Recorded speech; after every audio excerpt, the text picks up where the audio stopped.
नमस्कार मेरे प्रिय मित्रों, राधे राधे। दोस्तों, एक बार फिर से स्वागत है आप सभी मित्र बंधुओं का हमारे दिव्या ज्ञान गंगा यूट्यूब चैनल पर।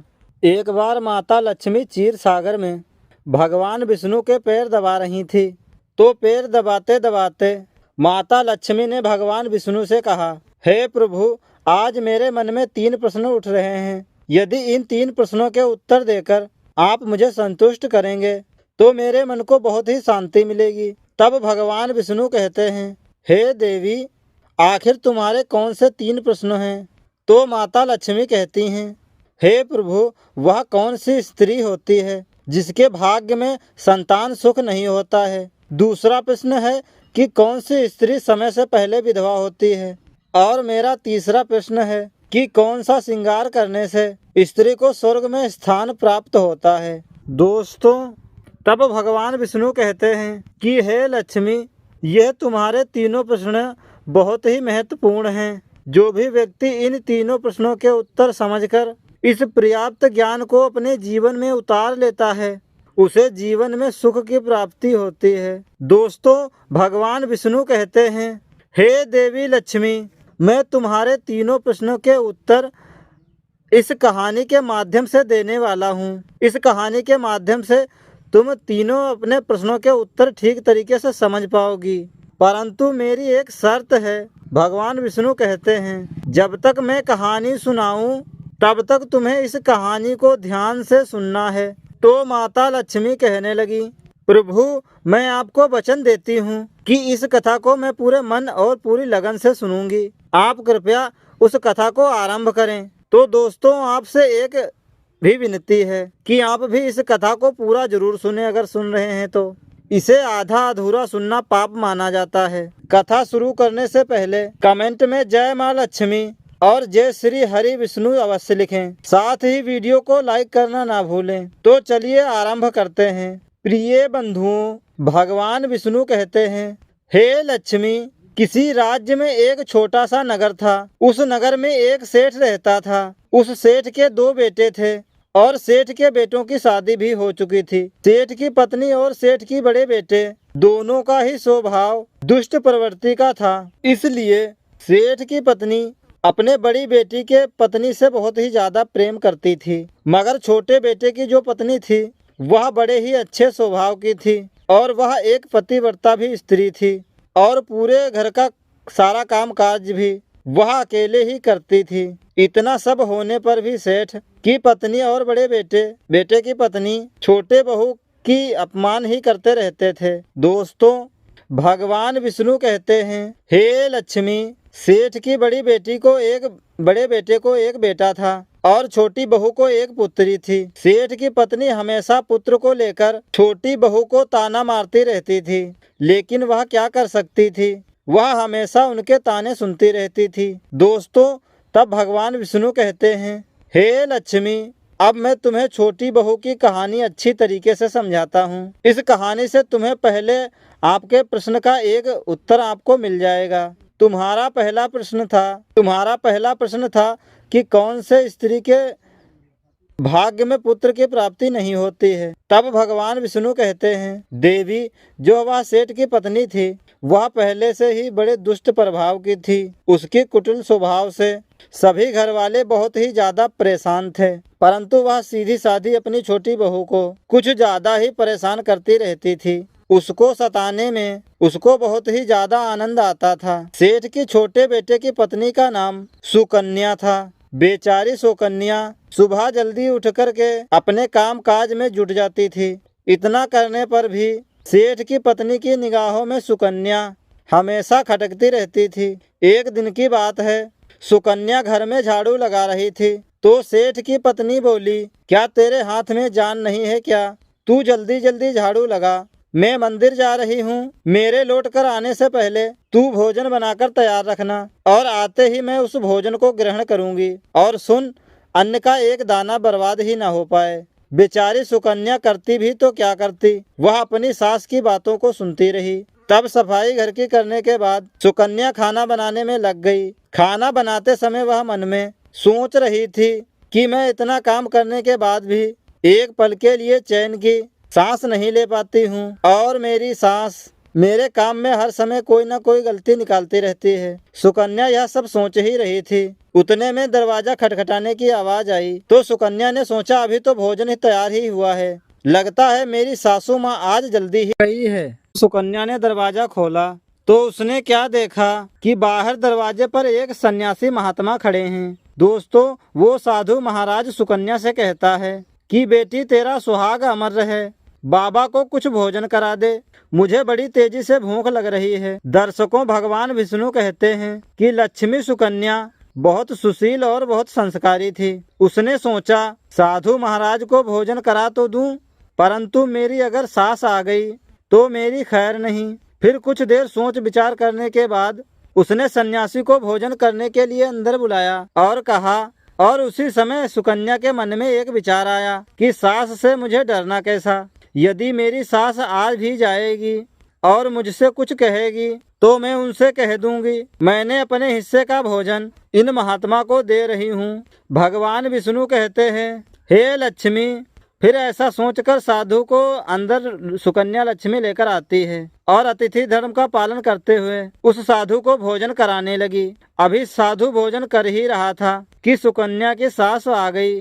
फिर साधु को घर के अंदर बैठा भोजन करते हुए देखकर उसका गुस्सा सातवें आसमान पर जा चढ़ा और एकदम से साधु महाराज से कहने लगी, यहाँ पर किसी भी प्रकार का भंडारा या दावत नहीं चल रही है जो तुम राह चलते भिखमंगों को घर में बिठाकर खिला रही हो। सुकन्या ने अपनी सास को रोकने की बहुत कोशिश की, परंतु उस दुष्ट स्त्री ने सन्यासी को धक्के मारकर घर से बाहर निकाल दिया और उसका खाने की थाली उठाकर फेंक दिया। अब उसका क्रोध सुकन्या पर टूटा और कहने लगी, अरे दुष्ट औरत, मैंने तुझे कहा था कि अन्न का एक दाना भी बर्बाद नहीं होना चाहिए, लेकिन तूने क्या किया, उस भिखमंगे को इतना सारा भोजन दे दिया। दोस्तों, भगवान विष्णु कहते हैं, हे लक्ष्मी। सुकन्या डरती हुई बोली, सासू माँ, मैंने सन्यासी को अपने हिस्से का भोजन दिया है, इसमें आखिर इतना गुस्सा होने की क्या बात है। द्वार पर आए हुए अतिथियों को कभी खाली हाथ नहीं भेजते हैं, ऐसा शास्त्र कहते हैं। भगवान विष्णु कहते हैं, इस प्रकार से काफी देर तक सास बहू की तकरार चलती रही। अंत में उस कुटिल सास ने उस सुकन्या को भी धक्के मार से घर के बाहर निकाल दिया। अब वह बेचारी रोते हुए घर का दरवाजा पीटती रह गई, परंतु उसकी सास पत्थर जैसी बन गई। उसका दिल नहीं पसीजा। अब सुकन्या के पास में एक ही रास्ता बचा था कि वह अपने मायके में लौट जाए। दर्शकों, भगवान विष्णु कहते हैं, हे लक्ष्मी। इस प्रकार सुकन्या दुखी होकर अपने मायके के लिए निकल गई और बीच रास्ते में एक घना जंगल भी पड़ता था। सुकन्या भूख प्यास के तड़पती हुई अपने मायके के लिए चली जाती है। जा रही थी, रास्ते में जोरों से बादल गरजने लगे और मूसलाधार बारिश शुरू हो गई। भगवान विष्णु कहते हैं, बारिश से बचने के लिए सुकन्या एक पेड़ की शरण ली, लेकिन बरसात इतनी तेज थी कि पेड़ के पास में भी बचना मुश्किल हो गया। अब उसी पेड़ के जड़ में एक कोटर बना हुआ था। सुकन्या यह सोचकर उसमें घुस गई कि बारिश रुकने के बाद वह बाहर वहां से निकल जाएगी और जब तक वर्षा हो रही है मैं कोटर से इसके अंदर सुरक्षा अपनी कर सकती हूँ। यही सोचकर सुकन्या अंदर घुस गई। दर्शकों, भगवान विष्णु कहते हैं, हे लक्ष्मी। जब सुकन्या उस पेड़ के कोटर में घुसी तो उसे उस कोटर के अंदर एक साधु मिले। फिर संत ने कहा, बेटी रोना बंद करो, मुझे मालूम है तुम्हारे घर वाले तुम्हारा अनादर इसलिए करते हैं कि वह दुष्ट प्रवृत्ति के हैं और तुम्हें ताना इसलिए मारते हैं कि तुम्हारे जेठानी को पुत्र की प्राप्ति हो गई है और तुम्हें अभी तक पुत्र की प्राप्ति नहीं हुई है। इसलिए तुम चिंता मत करो, मैं तुम्हें एक पर्ची देता हूँ। इस पर्ची में जो उपाय लिखा है उसे पूरी निष्ठा से करना और फिर तुम्हें एक गुणवान पुत्र की प्राप्ति होगी। दर्शकों, इस प्रकार वह संत महात्मा पर्ची देकर वहां से अंतर ध्यान हो गए। उधर जब वर्षा बंद हो गई तो सुकन्या को ढूंढता हुआ उसका पति वहां पर पहुंच गया और फिर सुकन्या मायके ना जाकर उसी जंगल में एक कुटिया बनाकर रहने लगी। भगवान विष्णु कहते हैं, हे लक्ष्मी। एक दिन की बात है, सुकन्या को पुत्र का ख्याल आया और सोचने लगी, यदि मेरे पास में भी एक पुत्र होता तो ससुराल में मेरी भी इज्जत होती। वह ऐसा सोच ही रही थी कि उसे संत की दी हुई वह पर्ची याद आ गई। जब सुकन्या ने पुत्र प्राप्ति के लिए उस पर्ची को पढ़ा तो उसमें लिखा था कि बेटी पुत्र प्राप्ति के लिए हमें हमेशा स्त्री को पुरुष के बाईं तरफ हमेशा सोना चाहिए। उसको ऐसा करने के बाद कुछ समय दाईं करवट लेटने के बाद नाक का दायां स्वर और दाहिनी करवट लेटने से नाक का स्वर चालू हो जाता है। और जब भी फिर पुत्र प्राप्ति की इच्छा हो तो इस स्थिति में मिलन से पहले यह निश्चित कर लेना चाहिए कि पुरुष का दायां सुर चलने लगे और स्त्री का बायां सुर चलने लगे। उसी समय गर्भ धारण करना चाहिए। ऐसा करने से निश्चित ही पुत्र की प्राप्ति होती है और इसके विपरीत नाक के स्वर चलने से पुत्र की प्राप्ति होती है। दर्शकों, पर्ची में आगे लिखा था, मासिक धर्म शुरू होने के पश्चात 4 दिन मिलन से पुरुष रोग को प्राप्त होता है। 5वीं रात्रि से मिलन से कन्या की प्राप्ति होती है। 6ठी रात्रि मिलन से पुत्र प्राप्ति होता है। 7वीं रात मिलन से बंध्या पुत्री प्राप्त होती है। 8वीं रात्रि में मिलन से ऐश्वर्यशाली पुत्र होता है। 9वीं रात्रि में मिलन से ऐश्वर्यशाली पुत्री होती है। 10वीं रात्रि में मिलन से अति शिष्ट पुत्र होता है। 11वीं रात्रि में मिलन से सुंदर और अच्छे संस्कार वाली पुत्री प्राप्त होती है। दर्शकों, भगवान विष्णु कहते हैं, हे लक्ष्मी, इस प्रकार सुकन्या ने 10वीं रात अपने पति के साथ मिलन किया और गर्भ धारण किया। अब सुबह स्नान निर्यात्र करने के बाद की पूजा पाठ करके सुकन्या का पति लकड़ी काटने चला गया। उसके पति के जाने के बाद जंगल में तूफान आ गया। अब सुकन्या की झोपड़ी तूफान में उड़ गई और भारी बारिश होने लगी। और फिर सुकन्या बारिश से बचने के लिए एक पेड़ पर एक पता लिखती हैं।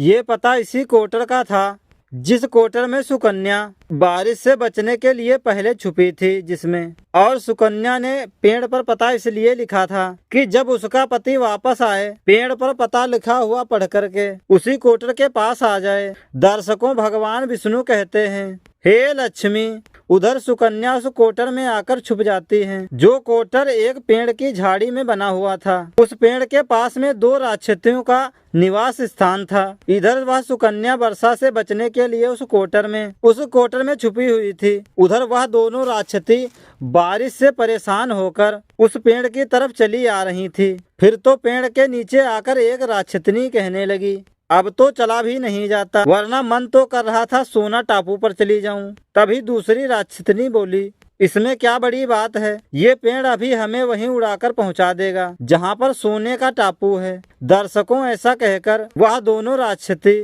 पेड़ की शाख पर बैठ गईं और पेड़ एकदम से उड़ने लगा। उधर थकी हारी सुकन्या उस कोटर में छुपी हुई थी। उसी पेड़ के कोटर में घुसते ही सुकन्या को नींद आ गई थी, लेकिन पेड़ के उड़ने से पेड़ में लगने वाले झटकों से उस सुकन्या की नींद खुल गई जिससे पेड़ उड़ रहा था। और पेड़ को उड़ता देखकर कि वह एकदम से घबरा गई। दर्शकों, जब सुकन्या ने कोटर से बाहर देखा तो पेड़ की डाल पर 2 राक्षसनी बैठी थी।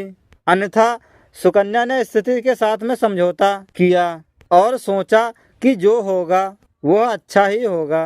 फिर कुछ देर की उड़ान के बाद में वह पेड़ एक सोना टापू पर पहुंचकर के उतर गया। उधर दोनों राक्षसियों को भूख लग रही थी, इसलिए वह दोनों शिकार की तलाश में निकल गईं। भगवान विष्णु कहते हैं, हे लक्ष्मी, उन दोनों राक्षसियों के जाने के बाद में सुकन्या कोटर से बाहर निकली और उसने चैन की सांस ली। अब जैसे ही सुकन्या सोने की टाप पर रेत को फैले हुए देखा तो एकदम से अचंभित में पड़ गई कि यह रेत तो एकदम चमचमा रही है। और जैसे ही सुकन्या ने रेत को हाथों में उठाया तो एकदम से चिल्लाने लगी, अरे यह तो सोने की रेत है। और फिर सुकन्या ने साड़ी के आंचल में वह जितनी रेत बांध सकती थी उसने बांध ली और फिर आकर के उसी कोटर में छुप गई।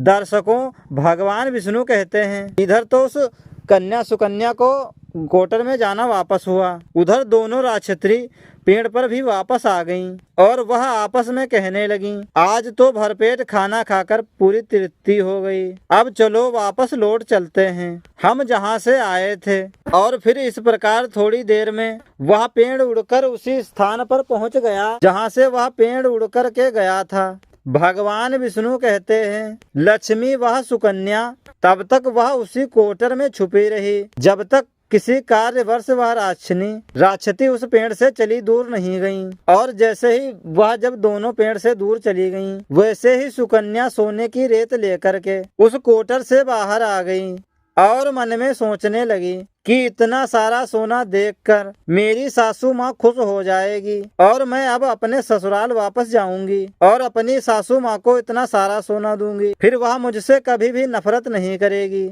और मुझसे प्रेम करने लगेगी।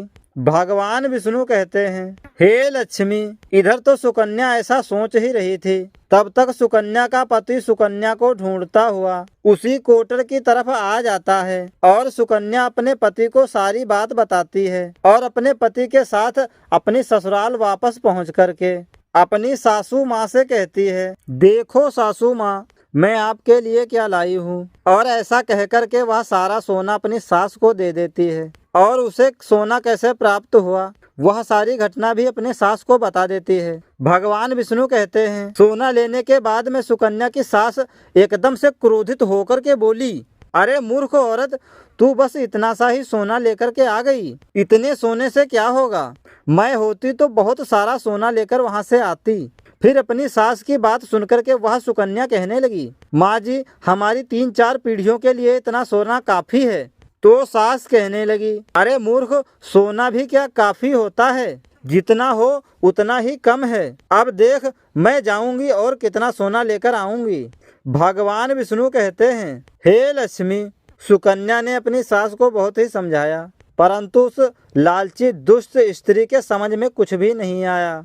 उसने सुकन्या की एक भी बात नहीं सुनी और जाकर के उसी पेड़ के कोटर में बैठ गई। उधर वह दोनों राक्षसी जैसे पेड़ पर आईं, तो एकदम से वह पेड़ उड़ने लगा। इधर तो पेड़ उड़ता हुआ जा रहा था, इधर वह सुकन्या की सास मन ही मन में बहुत खुश हो रही थी कि आज मैं बहुत सारा सोना एक साथ बटोर कर लाऊंगी। भगवान विष्णु कहते हैं, इधर तो सुकन्या की सास अपने मन में खुशी मना रही थी। उसी समय एक राक्षसनी कहने लगी, चलो आज स्वर्ण द्वीप पर ना चलकर मतन स्थित पर चलते हैं, आज मछलियां खाने का बहुत मन कर रहा है। फिर जैसे ही राक्षसियों ने मछली खाने का मन बनाया, वैसे ही वह पेड़ मत्स्यद्वीप की तरफ उड़ चला।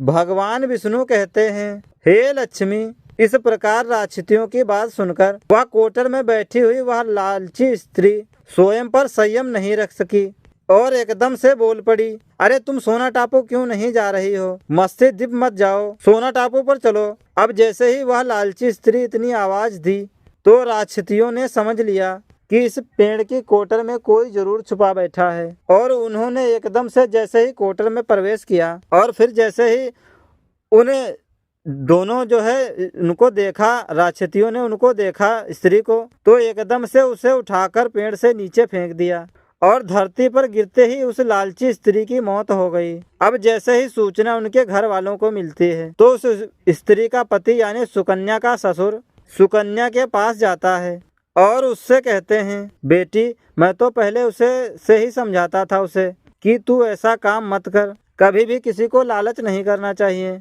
और बहुएं बेटी की तरह होती हैं और उन्हें भी प्यार देना चाहिए, मगर उसने मेरी एक बात नहीं मानी और उसे उसके कर्मों का फल आज मिल गया।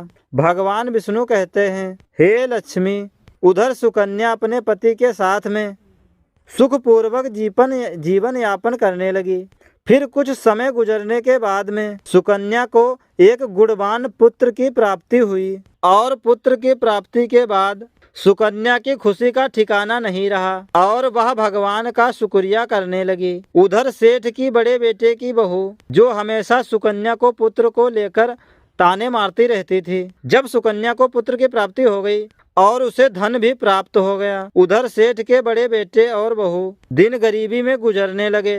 तो सेठ की बड़ी बहू सुकन्या के आगे जाकर के हाथ जोड़कर अपनी गलती के लिए माफी मांगने लगती है। सुकन्या एक बहुत ही दयावान स्त्री थी और बहुत ही मधुर संबंध वाली स्त्री थी, इसलिए वह अपनी जेठानी को माफ कर देती है और वह जो भी सोना लेकर आई थी उसमें से कुछ सोना वह अपनी जेठानी को भी दे देती है। इस प्रकार से पूरा वह परिवार जीवन यापन करने लगता है। भगवान विष्णु कहते हैं, लक्ष्मी जब धीरे धीरे इस प्रकार समय बढ़ता गया, व्यतीत होने लगा, समय धीरे धीरे गुजरने लगा। जो सेठ की बड़ी बहू का पुत्र था वह अवगुणी था, इसलिए वह सारा धन अवगुणों में बर्बाद कर दिया। और जो सुकन्या को पुत्र हुआ था वह बहुत ही गुणवान था।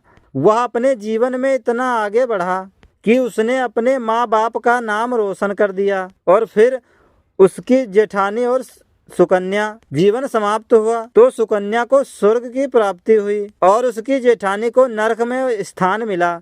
भगवान विष्णु कहते हैं, लक्ष्मी तुम्हारा पहला प्रश्न था कि कौन सी स्त्री के भाग्य में पुत्र नहीं होता, तो समझ लो संत के द्वारा दिए गए पर्चे के विपरीत जो कार्य करते हैं उनके भाग्य में पुत्र योग्य नहीं होता। लक्ष्मी तुम्हारा दूसरा प्रश्न था कि कौन सा गहना पहनने से स्त्री या पुरुष की दर्दनाक मौत होती है, तो समझ लो वह है लालच रूपी गहना, जो सेठ की पत्नी ने पहना था और खूब सारा सोना लेने के लालच में कोटर घुस गई और राक्षसियों द्वारा नीचे फेंक दी गई। फेंक देने के कारण सेठ की पत्नी की दर्दनाक मौत हो गई। इसलिए लालच रूपी गहना कभी नहीं पहनना चाहिए। लक्ष्मी अब तुम्हारा तीसरा प्रश्न था, कौन सा श्रृंगार करने से स्त्री को स्वर्ग में निवेश मिलता है, तो वह चरित्र रूपी श्रृंगार है, यानी कि चरित्रवान और पतिव्रता स्त्री। सेठ की छोटी बहू सुकन्या की तरह मृत्यु के बाद स्वर्ग में जाती है, इसलिए हर विवाहित स्त्री को